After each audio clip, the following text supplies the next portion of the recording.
से शुरू हो रहा है संसद का शीतकालीन सत्र। आज से 23 दिसंबर तक चलेगा ये सत्र। पहले दिन कृषि कानून वापसी का बिल पेश होगा।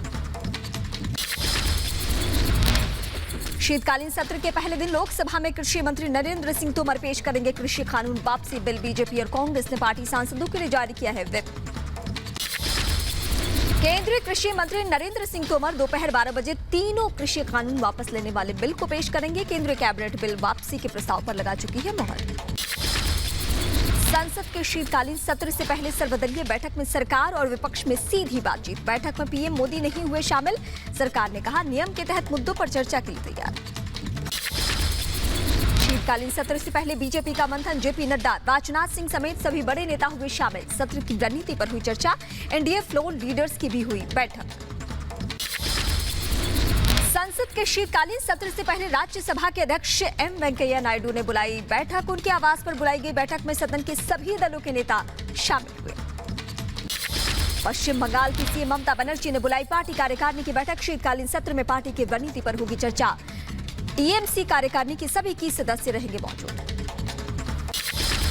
रक्षा मंत्री राजनाथ सिंह का दिखा एक अलग अंदाज। सर्वदलीय बैठक खत्म होने के बाद बयान दे रहे टीएमसी नेता सुदीप बंदोपाध्याय के पीछे आकर रखा कंधे पर हाथ।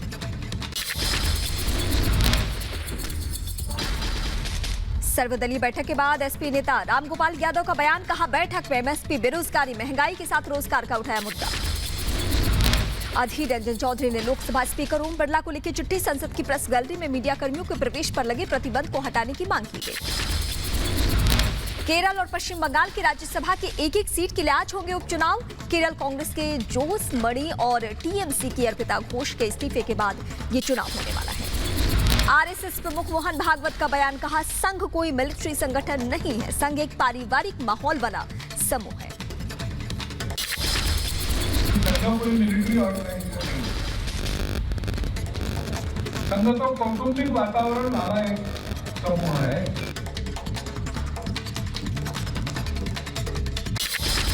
दिल्ली में आज से खुलेंगे स्कूल और सरकारी दफ्तर। दिल्ली सरकार ने कर्मचारियों को पब्लिक ट्रांसपोर्ट का इस्तेमाल करने की जारी की है एडवाइजरी। दिल्ली में आज आपदा प्रबंधन प्राधिकरण बैठक की अध्यक्षता करेंगे एलजी अनिल बैजल। कोरोना के नए वेरिएंट से निपटने समेत कई अहम मुद्दों पर होगी चर्चा। दिल्ली प्रदूषण पर दिल्ली के पर्यावरण मंत्री गोपाल राय समीक्षा बैठक करेंगे। निर्माण कार्यों और दिल्ली में ट्रकों की एंट्री को लेकर भी होगी बातचीत। पटना में आज आरजेडी के विधायक दल की बैठक। तेजस्वी यादव की अध्यक्षता में शराबबंदी समेत कई मुद्दों पर हुई चर्चा। वसूली कांड में आज चांदीवाल कमेटी के सामने पेश होना है परमवीर सिंह को। महाराष्ट्र के पूर्व गृह मंत्री अनिल देशमुख पर वसूली के आरोपों की जांच यही कमेटी कर रही है। आज कुशीनगर जाएंगे सीएम योगी। सामूहिक विवाह समारोह में होंगे शामिल। दाम्पत्य जीवन में बंधने वाले 2500 से ज्यादा जोड़ों को देंगे आशीर्वाद। मुख्यमंत्री योगी आदित्यनाथ आज लखनऊ चिड़ियाघर के शताब्दी समारोह में होंगे शामिल। डाक टिकट और शताब्दी स्मारक का करेंगे विमोचन। सीए पर असदुद्दीन ओवैसी की भड़काऊ सियासत। कहा सीए मुसलमानों की जिंदगी और मौत का कानून है, संविधान के खिलाफ है सीए। लोगों से सीए के कानून के खिलाफ आवाज उठाने की अपील की गई है। भारत में मुसलमानों के लिए एक और अहम मसला है सीएए का। सीएए का कानून मुसलमानों के लिए जिंदगी और मौत का कानून है, ये याद रखो मेरी इस बात को। ओवैसी ने लोगों से धर्म के नाम पर साथ आने की अपील की है। कहा कुछ लोग कौम को बर्बाद कर रहे हैं। अरे तुम तो उस बदतर हो, कम से कम वो अपना पेट काटने के लिए करके तुम तो कौम का मुस्तकबिल बर्बाद कर रहे हो। यूपी चुनाव में जिन्ना पर जंग। बलरामपुर में असदुद्दीन ओवैसी ने कहा हमने जिन्ना को 75 साल पहले पाकिस्तान में फेंका, हमें गन्ने की फिक्र है, जिन्ना की नहीं। यूपी के प्रतापगढ़ पहुंचे अखिलेश यादव ने राजा भैया को पहचानने से किया इनकार। बोले कौन है राजा भैया? राजा भैया से इतनी नाराजगी क्यों है आप? ये कौन है? किनका नाम ले रहे हो आप? कौन ले नाम ले रहे हो? ये कौन है? कौन है ये? यूपी विधानसभा चुनाव में जुबानी जंग तेज। देवरिया में अखिलेश को विकास विरोधी बताकर यूपी की सियासी चोट। बोले यूपी में लदे गुंडे माफियाओं के दिन।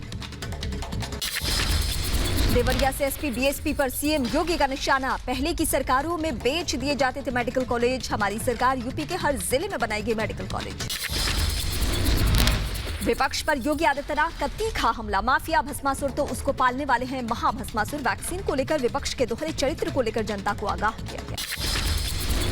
बीजेपी के राष्ट्रीय महासचिव तरुण चुग ने रिपब्लिक भारत से की खास बातचीत। कहा अखिलेश और ओवैसी एक ही टीम के हैं। योगी जी के नेतृत्व में यूपी का विकास हो रहा है। यूपी चुनाव में पहले विकास की बयान। देवरिया में सीएम योगी ने करोड़ों की परियोजनाओं का लोकार्पण और शिलान्यास किया। पूर्व विधायक रघुराज सिंह की मूर्ति का अनावरण। यूपी के सीएम योगी आदित्यनाथ ने गोरखपुर को दी करोड़ों की सौगात। 316 करोड़ 17 लाख की 86 विकास परियोजनाओं का किया लोकार्पण और शिलान्यास। अगले महीने होगा एम्स का उद्घाटन। राकेश टिकैत ने दी केंद्र सरकार को धमकी। कहा दिमाग ठीक कर ले भारत सरकार, नहीं तो 26 जनवरी दूर नहीं। फिर दी ट्रैक्टर रैली की धमकी। राकेश टिकैत ने सरकार को दी 26 जनवरी वाली धमकी। कहा 26 जनवरी दूर नहीं, फिर आंदोलन में होगी कुर्बानियां। बीजेपी के खिलाफ माहौल बिगाड़ेंगे। राकेश टिकैत ने कहा एमएसपी पर गारंटी के बिना आंदोलन खत्म नहीं होगा। किसानों से बात करे सरकार। यूपी के अमेठी में बीजेपी किसान मोर्चे के नेतृत्व में निकली ट्रैक्टर रैली। किसानों ने सरकार का किया समर्थन। रैली में 300 से अधिक ट्रैक्टर हुए शामिल। यूपी के बहराइच में भी बीजेपी किसान मोर्चा ने निकाला ट्रैक्टर मार्च। रैली में 500 ट्रैक्टर के साथ हुए किसान शामिल। किसानों का जागरूक करना रैली का मकसद। यूपी के इटावा में बीजेपी किसान मोर्चा के उपाध्यक्ष वीके गंगवार ने निकाली ट्रैक्टर रैली। कहा किसानों को देश हित में धरने से हट जाना चाहिए। धरने पर किसान हितैषी नहीं विरोधी बैठे। त्रिपुरा निकाय चुनाव में बीजेपी की बम्पर जीत। 334 में से 329 पर कब्जा। 112 सीटों पर निर्विरोध जीती थी बीजेपी। त्रिपुरा निकाय चुनाव में बीजेपी की जीत से कार्यकर्ता उत्साहित। अगरतला में कार्यकर्ताओं ने जीत का जश्न मनाया। त्रिपुरा निकाय चुनाव में बीजेपी को मिली बम्पर जीत पर बंगाल बीजेपी कार्यकर्ताओं में जोश। बीजेपी मुख्यालय में मनाया जीत का जश्न। 222 सीटों में से 217 सीटों पर बीजेपी का कब्जा। त्रिपुरा में मिली बम्पर जीत पर पीएम मोदी ने दी बधाई। कहा त्रिपुरा के लोगों ने सुशासन की राजनीति का दिया स्पष्ट संदेश। पीएम मोदी ने त्रिपुरा बीजेपी कार्यकर्ताओं की भी सराहना की। त्रिपुरा चुनाव में बीजेपी के खाते में ज्यादातर सीटों के जाने पर टीएमसी का बयान। कहा चुनाव में किया गया गणतंत्र का बलात्कार। विप्लव दे के गुंडों ने टीएमसी नेताओं को मारा। ओमिक्रॉन वेरिएंट को लेकर सरकार अलर्ट। 12 देशों से आने वाले यात्रियों के लिए केंद्र ने जारी की नई गाइडलाइन। 14 दिन की देनी होगी ट्रैवल हिस्ट्री। कोरोना के नए वेरिएंट ओमिक्रॉन से दुनिया में दहशत। 10 देशों में पहुंचा वेरिएंट। डब्ल्यूएचओ ने भारत समेत दक्षिण एशियाई देशों को किया अलर्ट। पूरी निगरानी और सुरक्षा उपाय करने की सलाह दी। नए वेरिएंट ओमिक्रॉन को लेकर केंद्रीय गृह सचिव की अध्यक्षता में बैठक में विदेशों से आने वाले सभी यात्रियों पर नजर रखने की गई चर्चा। कोरोना नए वेरिएंट ओमिक्रॉन को लेकर देश में अलर्ट। केंद्र सरकार ने राज्यों को लिखी चिट्ठी। टीकाकरण तेज करने की सलाह दी। हॉटस्पॉट पर निगरानी के लिए कहा गया है। तमिलनाडु के सभी एयरपोर्ट पर स्वास्थ्य विभाग की टीम तैनात रहेगी। गुजरात यूपी में दूसरे देशों से आए यात्रियों को एयरपोर्ट पर ही आरटी-पीसीआर टेस्ट होगी। केरल में भी निगरानी तेज कर दी गई है। कोरोना के नए वेरिएंट ओमिक्रॉन को लेकर दिल्ली के सीएम केजरीवाल ने पीएम मोदी को लिखी चिट्ठी। कहा प्रभावित देशों से आने वाली उड़ानों को तत्काल प्रभाव से पाबंदी लगा दी जाए। कोरोना समीक्षा बैठक के बाद सीएम शिवराज सिंह चौहान ने दिए निर्देश। 50% तादाद के साथ चलेंगे स्कूल। ऑनलाइन क्लासेस भी चलती रहेगी। परिजनों की सहमति जरूरी। कर्नाटक में 2 अफ्रीकी कोरोना पॉजिटिव मिले। राहत की बात दोनों डेल्टा वेरिएंट से संक्रमित। नए वेरिएंट ओमिक्रॉन की पुष्टि। मुंबई में कोरोना के नए वेरिएंट को देखते हुए बीएमसी अलर्ट। हवाई अड्डों पर तैनात होंगे बीएमसी के एसओपी। विदेश यात्रा करने वालों की ट्रैवल हिस्ट्री की जांच। ऑस्ट्रेलिया में कोरोना के नए वेरिएंट खतरा बढ़ा। दक्षिण अफ्रीका से सिडनी लौटे 2 लोगों में अमेरिकन को पुष्टि। स्वास्थ्य विभाग में हड़कंप का माहौल है। कोरोना के नए वेरिएंट ओमिक्रॉन के खौफ से दहशत में दुनिया। इजराइल ने विदेशियों के लिए अपने बॉर्डर सील कर दिए हैं। इटली में कोरोना वायरस के नए वेरिएंट से हड़कंप। ओमिक्रॉन के संक्रमण का पहला मामला सामने आया। जर्मनी में ओमिक्रॉन वेरिएंट की दस्तक। 2 लोगों में ओमिक्रॉन वेरिएंट की पुष्टि हो चुकी है। हाल ही में दक्षिण अफ्रीका से लौटे से दोनों ही पॉजिटिव। ओमिक्रॉन के 2 नए मामले आए सामने। दक्षिण अफ्रीका के 24 नवंबर को इस वेरिएंट की पुष्टि की थी। कोरोना की सबसे खतरनाक वेरिएंट ओमिक्रॉन को डब्ल्यूएचओ ने घोषित किया वेरिएंट ऑफ कंसर्न। खतरनाक कैटेगरी है वेरिएंट ऑफ कंसर्न। 5 गुना तेजी से फैलता है। दिल्ली के सरोजिनी नगर मार्केट का रिपब्लिक भारत ने किया रियलिटी चेक। बिना मास्क की खरीदारी करते आए लोग नजर। नहीं दिख रहा लोगों के वेरिएंट का खौफ। बिहार की राजधानी पटना में भी नहीं दिख रहा कोरोना के नए वेरिएंट का खौफ। पटना जंक्शन रेलवे स्टेशन पर बिना मास्क के नजर आए ज्यादातर लोग, बसों में भी बिना मास्क के लोग हुए सवार। उत्तराखंड की राजधानी देहरादून से भी सामने आई लापरवाही की तस्वीरें। नए स्ट्रेन का नहीं दिखा किसी को भी खतरा। मास्क और सामाजिक दूरी से लोगों ने बनाई दूरी, भीड़ में खरीदारी करते नजर आए। कोरोना के नए वेरिएंट को लेकर यूपी के कानपुर में रिपब्लिक भारत का रियलिटी चेक। सोशल डिस्टेंसिंग भूल बिना मास्क के लोग घूमते नजर आए। पाकिस्तान प्रेमी उमर अब्दुल्ला ने की सारी हदें पार। आतंक को लेकर कश्मीरी युवकों को ठहराया जिम्मेदार। कहा आतंकी बाहर से नहीं आते, कश्मीर के युवा ही बनते आतंकवादी। उमर अब्दुल्ला के बयान को बीजेपी ने बताया बेतुका। कहा युवाओं को दोष देना गलत, कश्मीर में आतंक के पीछे पाकिस्तान। उमर अब्दुल्ला जैसे लोग युवाओं को आगे नहीं बढ़ने देंगे। जम्मू कश्मीर की पूर्व सीएम महबूबा मुफ्ती का बीजेपी पर बड़ा आरोप। कहा जम्मू कश्मीर में पार्टियों को तोड़ रही है बीजेपी। दिल्ली बीजेपी पदाधिकारियों की बैठक में बोले जेपी नड्डा। कहा हर महीने हर बूथ पर होगा बीजेपी कार्यक्रम, पीएम के कामों को जनता तक पहुंचाएंगे। महाराष्ट्र में महाविकास अघाड़ी सरकार के 2 साल पूरे। कैबिनेट मंत्री नवाब मलिक ने उद्धव सरकार की गिनाई उपलब्धियां। प्रकाश जावड़ेकर ने महाअघाड़ी सरकार को बताया महावसूली और महाविश्वासघाती सरकार। कहा निकम्मी साबित हुई महाअघाड़ी सरकार। दिल्ली के डेप्यूटी सीएम मनीष सिसोदिया की पंजाब के शिक्षा मंत्री को चुनौती। बोले दिल्ली में सुधार वाले स्कूलों की लिस्ट जारी है, पंजाब भी जारी करे अपने 250 स्कूलों की सूची। पंजाब के शिक्षा मंत्री परगट सिंह को लेकर पलटवार। कहा इनका काम है 10 स्कूलों को अच्छा करके वीडियो बनाकर डालना। आम आदमी होने का नाटक करते हैं, हम शिक्षा सुधार कर रहे हैं। मध्य प्रदेश के मंत्री बिसाहुलाल को सीएम शिवराज सिंह ने लगाई फटकार। सीएम की फटकार के बाद मंत्री ने सार्वजनिक तौर पर मांगी माफी। बिसाहुलाल ने दिया था विवादित बयान। जम्मू कश्मीर के पूर्व सीएम उमर अब्दुल्ला ने माना पंचायत चुनाव का बहिष्कार थी एक गलती। कहा परिणाम का सामना करना पड़ा। राष्ट्रपति रामनाथ कोविंद के उत्तराखंड दौरे का आज दूसरा दिन। शांति कुंज देव संस्कृति विश्वविद्यालय के कार्यक्रम में होंगे शामिल। हरिद्वार में पतंजलि यूनिवर्सिटी के दीक्षांत समारोह में शामिल हुए राष्ट्रपति रामनाथ कोविंद। स्वामी रामदेव बोले दुनिया की सबसे बड़ी यूनिवर्सिटी बनेगी पतंजलि, शिक्षा का पुराना युग लौटेगा। उत्तराखंड के ऋषिकेश में परामर्थ निकेतन पहुंचे राष्ट्रपति रामनाथ कोविंद। परामर्थ निकेतन में संध्या आरती में लिया हिस्सा। उत्तराखंड के सीएम पुष्कर सिंह धामी ने बताया 4 दिसंबर को उत्तराखंड दौरे पर आ रहे हैं पीएम मोदी। कई परियोजनाओं का करेंगे उद्घाटन।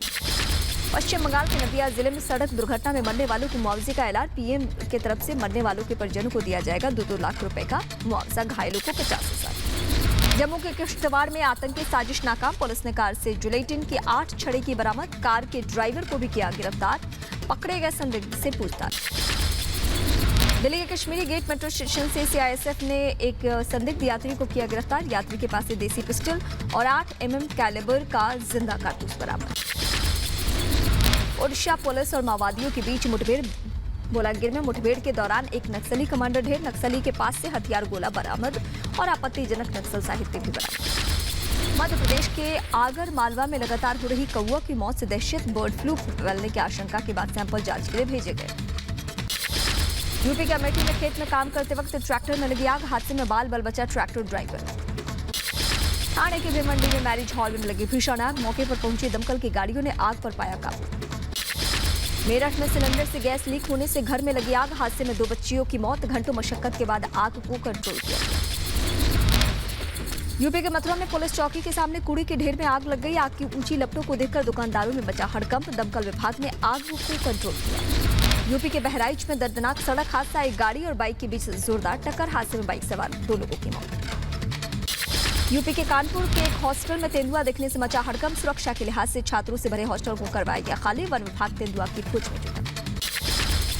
यूपी के मुरादाबाद के एक निजी अस्पताल की संवेदनहीनता आई सामने। अस्पताल का बिल नहीं चुकाने पर कई घंटों तक शव को रखा अपने कब्जे में। परिवार ने किया अस्पताल में जमकर हंगामा। यूपी के संभल में अपराधियों पर ताबड़तोड़ एक्शन। 25-25 हजार के 3 इनामी गैंगस्टर को गिरफ्तार किया गया। कई आपराधिक मामलों में थी तलाश। यूपी के फिरोजाबाद में 2 चचेरी बहनों ने ससुराल में जहर खाकर दी जान। 4 महीने पहले सगे भाइयों से हुई थी दोनों की शादी। पुलिस ने पोस्टमार्टम के लिए भेजा शव। उज्जैन में भगवान काल भैरव की धूमधाम से निकली सवारी। पुलिस जवानों ने भी दिया गार्ड ऑफ ऑनर। गोवा में फिल्म महोत्सव का समापन समारोह। केंद्रीय मंत्री अनुराग ठाकुर ने की शिरकत। कहा अगले साल फिर हाजिर होंगे। भारत अंतर्राष्ट्रीय विज्ञान फेस्टिवल में केंद्रीय मंत्री जितेंद्र सिंह हुए शामिल। उत्सव के कर्टन रेजनेट का उद्घाटन किया। बीएसएफ का 57वां स्थापना दिवस परेड 5 दिसंबर को रेगिस्तान में बीएसएफ दिखाएगी अपनी ताकत दिखाएगी। जैसलमेर के शहीद पूनम सिंह स्टेडियम में बीएसएफ के राइजिंग डे में गृह मंत्री भी हो सकते हैं शामिल। पंजाब के चंडीगढ़ में फिर से खुला बर्ड पार्क के खुलते ही स्थानीय और पर्यटकों को लगा जमावड़ा। यूपी के सहारनपुर थाने में हुई अनोखी शादी। एसएचओ ने प्रेमी प्रेमिका की करवाई शादी। दोनों परिवारों ने दिया दूल्हा दुल्हन को आशीर्वाद। कानपुर टेस्ट में टीम इंडिया की शानदार वापसी। भारत के नाम रहा चौथा दिन, जीत से 9 विकेट। कानपुर टेस्ट में श्रेयस अय्यर, रविचंद्रन अश्विन और वृद्धिमान साहा की शानदार बल्लेबाजी। भारत ने 7 विकेट प्रति 234 रन बनाकर पारी की घोषणा की। भारतीय मीडिया पर चीन का निशाना। ताइवान के समर्थन पर भड़का चीन ने ताइवान को अपना हिस्सा बताया।